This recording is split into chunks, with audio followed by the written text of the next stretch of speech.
Hello, welcome to LeadMaster.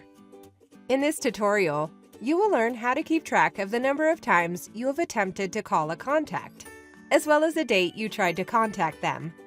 To begin, you must define what qualifies as a call attempt.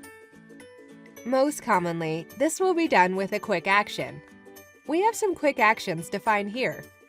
Phone call, did not reach callback 1, did not reach callback 2, and did not reach callback 3.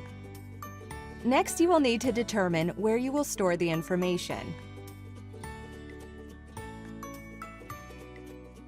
We have a special interest field called call counter.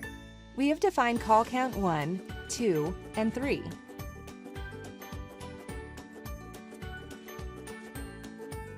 Finally, we have defined call count as 0 as well.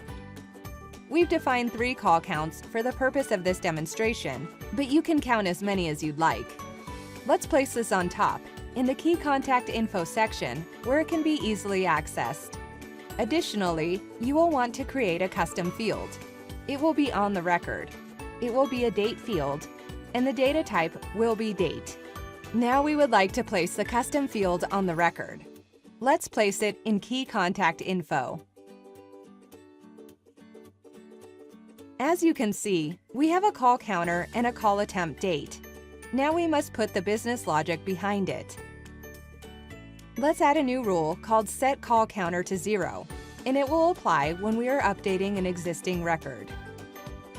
If call counter equals 0 and did not reach was checked, or phone call was checked, or did not reach callback 1, 2, and 3 was checked, note the use of parentheses to separate the conditions evaluated.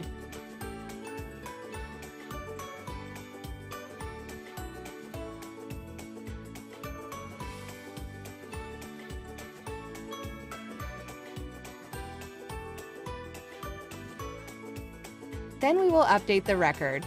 Call counter will increment from 0 to 1. And the date will be updated to today.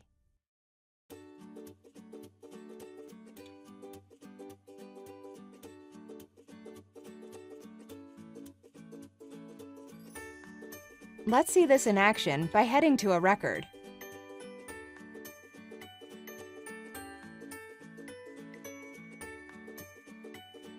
We must always ensure that our call count starts at 0. In this tutorial, we have used workflow to power this logic. If you are importing this rule, ensure that you have set up your call count to begin with 0. Let's look at the updated record. The call counter field says 0, and we will check one of the quick actions we have defined as a phone call that was included in our business logic. Now we are at call count 1. Let's go back to workflow and complete the logic. Here is the completed logic. Note that we have placed these in reverse order.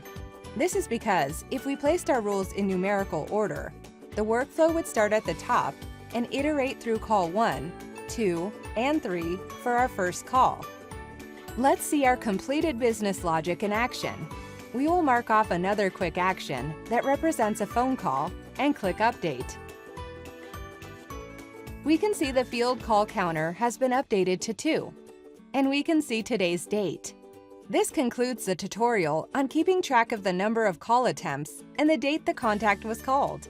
Thanks for watching.